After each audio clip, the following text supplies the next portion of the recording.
कहानी की शुरुआत एक खतरनाक और सुनसान सड़क से होती है, जहां एक नवविवाहित जोड़ा अपनी हनीमून ट्रिप पर कार से सफर कर रहा होता है। उन्हें बिल्कुल भी अंदाजा नहीं था कि यह खूबसूरत सफर कुछ ही देर में उनकी जिंदगी का सबसे डरावना अनुभव बनने वाला है। यह कहानी एमी और रे की है। शादी के कुछ समय बाद हुए गर्भपात ने एमी को अंदर से पूरी तरह तोड़ दिया था। अपने बच्चे को खोने का दर्द उसके लिए भुला पाना आसान नहीं था, लेकिन समय के साथ वह धीरे धीरे उस दर्द से उबरने लगी थी। अपनी पत्नी के चेहरे पर फिर से मुस्कान लाने के लिए रे ने एक खास ट्रिप प्लान की, मगर उसे क्या पता था कि यह सफर उन्हें ऐसी मुसीबत में फंसा देगा जहां से जिंदा लौटना भी नामुमकिन लगने वाला था। वह चाहता था कि एमी कुछ समय के लिए सारी परेशानियां भूल जाए और फिर से खुश रहने लगे। इस ट्रिप का सबसे खास हिस्सा था गर्म हवा के गुब्बारे यानी हॉट एयर बैलून की सवारी। जब बैलून का पायलट मिस्टर मा उन्हें सफर के बारे में जरूरी बातें समझा रहा था, तभी एक मशहूर मेहमान देर से वहां पहुंचता है। उसे देखते ही रे के चेहरे का रंग बदल जाता है। दरअसल कुछ दिन पहले रे की मुलाकात उसी आदमी से एक बार में हुई थी। उस रात दोनों के बीच काफी बातें हुई थीं और वह मुलाकात रे भूल नहीं पाया था। अब अचानक उसी आदमी को अपने सामने देखकर रे घबरा जाता है। उसे डर था कि कहीं कोई ऐसी बात सामने ना आ जाए जिसे वह छिपाना चाहता था। इसी वजह से वह इस सफर को बीच में ही छोड़ने का सोचने लगता है। रे एमी से कहता है, मुझे कुछ ठीक नहीं लग रहा, शायद हमें यह सफर यहीं छोड़ देना चाहिए। लेकिन एमी को इन सब बातों के बारे में कुछ भी पता नहीं था। वह इस ट्रिप को लेकर बहुत उत्साहित थी और किसी भी हालत में इसे छोड़ना नहीं चाहती थी। एमी का मूड अब काफी अच्छा हो चुका था। मिस्टर मा ने भी भरोसा दिलाया कि वह सफर के दौरान सबका पूरा ध्यान रखेंगे। अब रे के पास कोई और रास्ता नहीं था। सारी तैयारी पूरी होने के बाद और वजन को बराबर बांटने के बाद हॉट एयर बैलून धीरे धीरे जमीन से ऊपर उठने लगा। तभी रे जल्दी से एना के पास गया और धीमी आवाज में बोला, तुम्हारे पास फोन है, अभी पैसे ट्रांसफर कर देता हूँ, बस ये मामला यहीं खत्म कर दो ताकि हम आराम से सफर कर सकें। तब पता चलता है कि एना एक चालाक और पेशेवर ठग थी। उसने पहले से ही रे को अपना निशाना बना रखा था। क्योंकि रे एक बड़ी कंपनी का मालिक था, इसलिए एना उससे पैसे ऐंठना चाहती थी। एना ने कहा कि उसे सिर्फ 5 लाख युआन चाहिए। वह ऐसे बात कर रही थी जैसे यह रकम उसके लिए बहुत छोटी हो, लेकिन रे उसकी बात मानने के लिए तैयार नहीं था। दोनों के बीच इसी बात को लेकर बहस होने लगी। तभी हॉट एयर बैलून और ऊपर उठने लगा। उसी समय मिस्टर मा ने छोटा बर्नर बंद कर दिया। बर्नर का शोर अचानक बंद हो गया और वहां कुछ देर के लिए शांति छा गई। रे और एना को भी अपनी बहस रोकनी पड़ी। अब वे दोनों चुपचाप खड़े होकर मिस्टर मा की बातें सुनने लगे, जो उन्हें हॉट एयर बैलून के काम करने का तरीका समझा रहे थे। तब पता चलता है कि हॉट एयर बैलून का ऊपर उठना और नीचे आना पूरी तरह गर्म हवा पर निर्भर करता है। जब बैलून के अंदर की हवा को गर्म किया जाता है तो उसकी घनत्व कम हो जाती है और वह बाहर की हवा से हल्की हो जाती है। इसी वजह से बैलून को ऊपर उठाने वाली ताकत मिलती है और वह आसमान की तरफ जाने लगता है। वहीं जब बैलून के अंदर की हवा ठंडी होने लगती है तो उसकी घनत्व बढ़ जाती है और ऊपर उठाने वाली ताकत कम हो जाती है। ऐसे में बैलून धीरे धीरे नीचे आने लगता है। मिस्टर मा ये सब समझा ही रहे थे कि तभी इंटरकॉम पर एक चेतावनी भरा संदेश सुनाई देता है। संदेश में बताया जाता है कि पूर्व दिशा में मौसम खराब है और वहां काफी परेशानी चल रही है, इसलिए उस तरफ जाने से बचना चाहिए। लेकिन मिस्टर मा ने इस बात को ज्यादा महत्व नहीं दिया। वह आराम से ग्राहकों को जानकारी देते रहे और साथ ही शैंपेन की बोतल भी निकाल ली। फिर उन्होंने कहा कि अभी उन्होंने सिर्फ बैलून के ऊपर नीचे होने का तरीका बताया है, लेकिन असली चुनौती हवा में उसकी दिशा को नियंत्रित करना होता है, क्योंकि हॉट एयर बैलून अपने आप दिशा नहीं बदल सकता। अगर किसी खास दिशा में जाना हो तो अलग अलग ऊंचाइयों पर बहने वाली हवाओं का सहारा लेना पड़ता है। इसे हवा की अलग अलग परतों का सिद्धांत कहा जाता है। उदाहरण के लिए 500 मीटर की ऊंचाई पर हवा दक्षिण दिशा से चल रही हो सकती है, लेकिन 800 मीटर पर वही हवा पूर्व दिशा से चलने लगती है।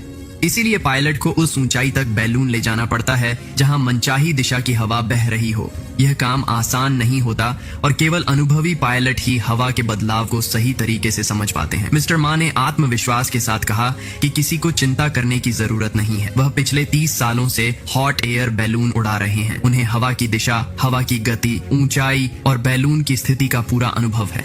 ऐसा लग रहा था जैसे वह अपनी बात को सच साबित करना चाहते हों। तभी हॉट एयर बैलून तेजी से एक पहाड़ की तरफ बढ़ने लगा।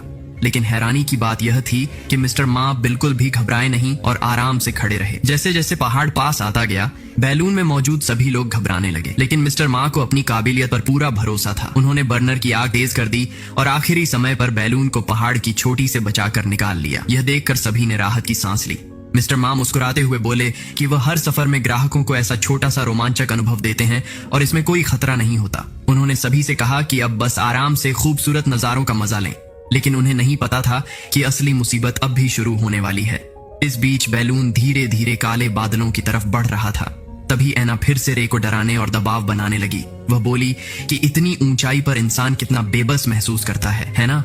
तभी आसमान में जोरदार गरज सुनाई दी और मौसम और भी खराब लगने लगा। दूसरी तरफ एमी इन सब बातों से अनजान थी। वह खुशी खुशी फोटो खिंचवाने में लगी हुई थी। उसने मिस्टर मा से उनकी तस्वीर लेने को कहा। मिस्टर मा को तभी कुछ अजीब महसूस होने लगा, लेकिन वह कुछ पूछ पाते उससे पहले एमी ने उन्हें तस्वीर लेने में व्यस्त कर दिया। इसी मौके का फायदा उठाकर ऐना ने रे पर दबाव और बढ़ा दिया। उसने पहले फोन पर उसे धमकाया और फिर फोटो दिखाने के बहाने उसे कुछ संदेश दिखाए, लेकिन रे ने सब कुछ देखकर भी खुद को शांत रखा और सामान्य तरीके से तस्वीर खिंचवाता रहा। यह देखकर ऐना का धैर्य टूटने लगा। वह बार बार रे को धमकाने लगी, लेकिन रे उसकी बातों को समझने से इनकार करता रहा। तभी एमी को शक होने लगा और वह उनसे सवाल पूछने लगी। उसी समय एक सुनहरा बाज उनके ऊपर से उड़ता हुआ निकला। मिस्टर मा ने माहौल हल्का करने के लिए कहा कि इतनी नजदीक से ऐसा दृश्य बहुत कम देखने को मिलता है, लेकिन ऐना अब और इंतजार नहीं करना चाहती थी। उसने कहा कि इस सफर को जल्दी खत्म किया जाए। मिस्टर मा ने जवाब दिया कि वे आधे घंटे में सुरक्षित नीचे पहुंच जाएंगे, लेकिन पहाड़ों के बीच होने की वजह से तुरंत उतरना संभव नहीं था। यह सुनकर ऐना पूरी तरह अपना आपा खो बैठी। उसने सबके सामने रे का सामना किया और उस पर गंभीर आरोप लगाने लगी। रे हैरान रह गया, जबकि एमी अपने पति को शक भरी नजरों से देखने लगी। कुछ ही देर में तीनों के बीच जोरदार बहस शुरू हो गई। जब ऐना बातों से अपनी बात मनवा नहीं पाई तो उसने रे की शर्ट खींचकर उतार दी। उसने दावा किया कि वह उसके शरीर पर मौजूद एक खास निशान के बारे में जानती है और यह साबित करता है कि दोनों पहले मिल चुके हैं। लेकिन चालाक रे ने तुरंत सफाई दी कि शायद उसने उसकी सोशल मीडिया तस्वीरों में वह निशान देख लिया होगा। इस दौरान मिस्टर मा चुपचाप सब कुछ देख रहे थे। अपने लंबे अनुभव से वह जानते थे कि ऐसे झगड़ों में पड़ना ठीक नहीं होता। उनका काम सिर्फ बैलून को सुरक्षित उड़ाना था, लेकिन उन्हें नहीं पता था कि कुछ ही पल में वह भी इस झगड़े का हिस्सा बनने वाले हैं। बैलून की ऊंचाई संभालते समय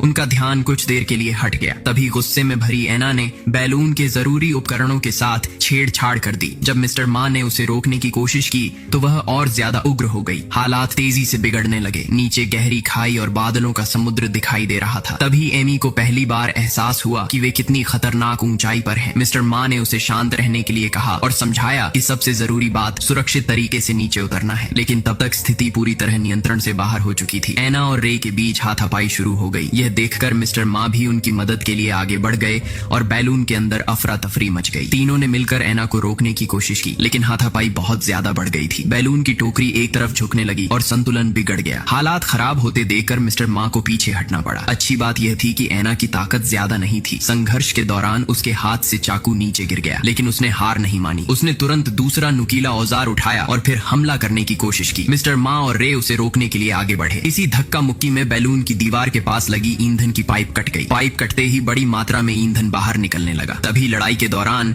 गलती से आग जलाने वाला बटन दब गया। अगले ही पल बाहर निकला ईंधन आग पकड़ गया और जोरदार धमाके के साथ लपटें फैल गईं। ऐना सबसे करीब थी, इसलिए वह सीधे आग की चपेट में आ गई। उसका शरीर बुरी तरह झुलस गया। सौभाग्य से बैलून में सुरक्षा उपकरण मौजूद थे। एमी और मिस्टर मा ने तुरंत फायर एक्सटिंग्विशर उठाया और आग बुझाने लगे। कुछ देर की कोशिश के बाद आग पर काबू पा लिया गया, लेकिन किसी ने ध्यान नहीं दिया कि आग की वजह से बैलून के कुछ हिस्से कमजोर हो चुके थे।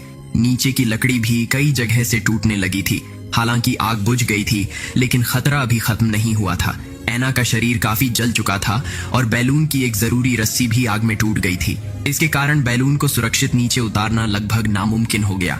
आग से पैदा हुई गर्मी की वजह से बैलून और ऊपर उठने लगा। मिस्टर मा खतरे की परवाह किए बिना ऊपर चढ़ गए, क्योंकि बैलून अब इतनी ऊंचाई पर पहुंच रहा था जहां ऑक्सीजन की मात्रा तेजी से कम होने लगी है। अगर बैलून इसी तरह ऊपर जाता रहता तो सभी की जान खतरे में पड़ सकती थी। काफी मेहनत के बाद मिस्टर मा ऊपर पहुंचे और उन्होंने टूटी हुई रस्सी के सिरे को पकड़ लिया। रस्सी खींचते ही ऊपर का वेंट धीरे धीरे खुलने लगा। इससे बैलून के अंदर और बाहर की हवा का आदान प्रदान शुरू हो गया, लेकिन हवा पूरी तरह बाहर निकलती उससे पहले ही मिस्टर मा की पकड़ ढीली पड़ गई और रस्सी फिर छूट गई। वह दोबारा कोशिश करने ही वाले थे कि तभी बेहोश पड़ी ऐना को होश आ गया। उठते ही उसने फिर रुकावट डालने की कोशिश की। इसी दौरान उसका धक्का लगने से संतुलन खो चुके मिस्टर मा ऊपर से नीचे गिर पड़े। ऐना घबरा गई और कहने लगी कि उसने जानबूझकर ऐसा नहीं किया। लेकिन इस अफरा तफरी में किसी ने ध्यान नहीं दिया कि बैलून लगातार और ऊपर जा रहा था। जैसे जैसे ऊंचाई बढ़ती गई, सभी के शरीर में ऑक्सीजन की कमी होने लगी। उन्हें चक्कर आने लगे और सिर भारी महसूस होने लगा। सबसे पहले घायल एना बेहोश होकर गिर गई। कुछ देर बाद रे भी बेहोश हो गया। अब सिर्फ एमी ही खुद को संभाल पा रही थी। उसने जल्दी से रस्सी पकड़ी और पूरी ताकत के साथ ऊपर चढ़ना शुरू किया, लेकिन उसकी लंबाई मिस्टर मा जितनी नहीं थी, इसलिए उसे और भी खतरनाक जगह तक जाना पड़ा। इस बीच ऊंचाई बढ़ने के साथ हवा बहुत तेज हो चुकी थी। रस्सियां तेजी से इधर उधर झूल रही थीं। एमी अपनी पूरी ताकत लगाकर ऊपर पहुंचने की कोशिश कर रही थी, लेकिन उसका शरीर धीरे धीरे जवाब देने लगा। एक पल ऐसा आया जब उसका हाथ छूट गया और वह नीचे गिरने लगी। सौभाग्य से गिरने का झटका उसे होश में ले आया और उसने तुरंत दोबारा रस्सी पकड़ ली। कुछ देर बाद वह नीचे की तरफ आई और अपने हाथ में मौजूद रस्सी को टूटी हुई रस्सी के साथ बांध दिया। आखिरकार बैलून फिर से नियंत्रित होने लगा और उसके ऊपर नीचे जाने पर काबू पाया जा सका। अब एमी को अपने पति की चिंता हुई। ऑक्सीजन मिलने के बाद रे को भी धीरे धीरे होश आने लगा, लेकिन वे अभी भी आसमान में थे। फोन में कोई सिग्नल नहीं था और बैलून को सही तरीके से नीचे उतारना भी आसान नहीं था। फिर भी रे ने अपनी चिंता छोड़कर सबसे पहले एना को रस्सियों से बांध दिया ताकि वह दोबारा कोई मुसीबत खड़ी न कर सके। इसके बाद रे ने एक कपड़ा उठाकर एना के मुंह पर बांध दिया ताकि वह लगातार चिल्लाकर परेशानी न बढ़ाए। इस दौरान एना को भी होश आ गया। अब खतरा कुछ समय के लिए टल चुका था, लेकिन एमी के मन में फिर से शक पैदा होने लगा। तब रे ने उसे समझाने की कोशिश की। उसने सोशल मीडिया पर मौजूद एक पुरानी तस्वीर दिखाई जिसमें उसके शरीर पर मौजूद जन्म का निशान साफ दिखाई दे रहा था। रे बार बार यही कहता रहा कि एना ने वही तस्वीर देखकर ये बात जानी होगी। काफी समझाने के बाद आखिरकार एमी को उसकी बात पर भरोसा हो गया, लेकिन जैसे ही दोनों के बीच की गलतफहमी दूर हुई, एक नई मुसीबत सामने आ गई। इस समय बैलून धीरे धीरे पहाड़ों वाले इलाके की तरफ बढ़ रहा था। समस्या यह थी कि न तो रे और न ही एमी को हवा की दिशा देखकर बैलून मोड़ना आता था। ऊपर से बर्नर भी खराब हो चुका था और बैलून को ऊपर नहीं उठा सकता था। अब ऊंचाई बढ़ाने का एक ही तरीका था, वजन कम करना। रे ने गुस्से में कहा कि एना को ही नीचे फेंक देना चाहिए, लेकिन एमी ने तुरंत इस बात से इनकार कर दिया। उसकी जगह दोनों ने भारी ऑक्सीजन सिलेंडर नीचे फेंकने शुरू कर दिए, लेकिन उन्हें पता नहीं था कि आग में जली हुई लकड़ी धीरे धीरे कमजोर हो रही थी। लगातार 3 ऑक्सीजन सिलेंडर फेंकने के बाद भी बैलून थोड़ा ही ऊपर जा पाया। इतनी ऊंचाई नहीं मिली कि पहाड़ से टकराने का खतरा टल सके। आखिरकार एमी ने कहा कि कम से कम एक सिलेंडर बचाकर रखना चाहिए, क्योंकि आगे उसकी जरूरत पड़ सकती है। अब दोनों सिर्फ देखते रह गए, क्योंकि पहाड़ लगातार करीब आता जा रहा था। तभी किस्मत ने उनका साथ दिया। एक ऑक्सीजन सिलेंडर पहाड़ से टकराने के बाद सीधे नीचे नहीं गिरा, बल्कि हवा के साथ लुढ़कता चला गया। लेकिन उसी दौरान एक नुकीले पत्थर से टकराकर सिलेंडर में छोटा सा छेद हो गया। राहत की बात यह थी कि छेद बहुत बड़ा नहीं था और उड़ान पर ज्यादा असर नहीं पड़ा। थोड़ी राहत मिलने के बाद एमी ने पानी पीकर खुद को संभाला। फिर उसने एना के मुंह से कपड़ा हटाया और उसे भी पानी दिया। दूसरी तरफ रे अब भी समझ नहीं पा रहा था कि एना उससे इतनी नफरत क्यों करती है, लेकिन एना ने कोई जवाब नहीं दिया और सिर्फ उसे कोसती रही। तभी दोनों की नजर सामने फैले घने बादलों पर पड़ी। उन्हें कुछ दिखाई नहीं दे रहा था और दिशा पर भी कोई नियंत्रण नहीं था। मजबूरी में बैलून सीधे उस घने कोहरे के अंदर चला गया। इसी दौरान एना की नजर अपने पैरों के पास पड़े उस चाकू पर पड़ी जो पहले लड़ाई में गिर गया था। उसने चुपचाप चाकू उठा लिया और रस्सियां काटने लगी। फिर उसने आखिरकार अपनी नफरत की वजह बताई। उसने कहा कि कुछ दिन पहले रे ने अपनी कंपनी में बड़े स्तर पर कर्मचारियों की छंटनी की थी। उन लोगों में उसका पिता भी शामिल था। उसके पिता ने नौकरी बचाने की बहुत विनती की थी, यहाँ तक कि कम पैसे में काम करने के लिए भी तैयार थे, लेकिन रे ने उनकी बात नहीं मानी। निराश होकर उसके पिता ने बंदूक निकाल ली थी। उस समय रे ने उनसे गोली न चलाने की गुहार लगाई थी और कहा था कि उसकी पत्नी का हाल ही में गर्भपात हुआ है और उसे उसकी जरूरत है। आखिरकार उन्होंने किसी और को नुकसान नहीं पहुंचाया, लेकिन खुद को गोली मारकर अपनी जान दे दी। रे ने सफाई देते हुए कहा कि उसने यह फैसला कंपनी और बाकी कर्मचारियों को बचाने के लिए लिया था। उसके पिता को अच्छा मुआवजा भी मिला था और इतना बड़ा कदम उठाने की जरूरत नहीं थी। रे की यह बात सुनकर एना फिर से भड़क गई। गुस्से में उसने अचानक चाकू से उस पर हमला कर दिया। सौभाग्य से वार सीधे जानलेवा नहीं था और सिर्फ उसके कंधे पर चोट लगी। ये देखकर एमी तुरंत बीच में आ गई। वह एना को शांत करने लगी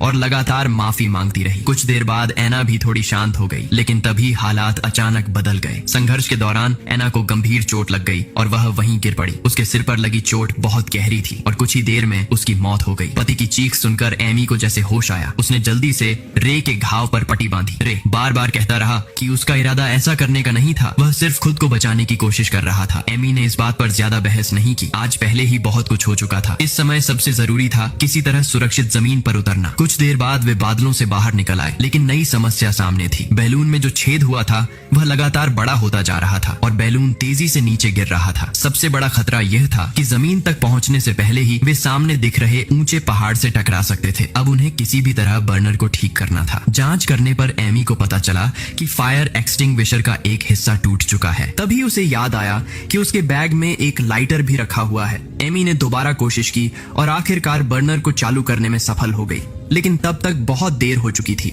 बैलून तेजी से ऊपर उठ रहा था। फिर भी सामने मौजूद पहाड़ से बचने के लिए यह काफी नहीं था।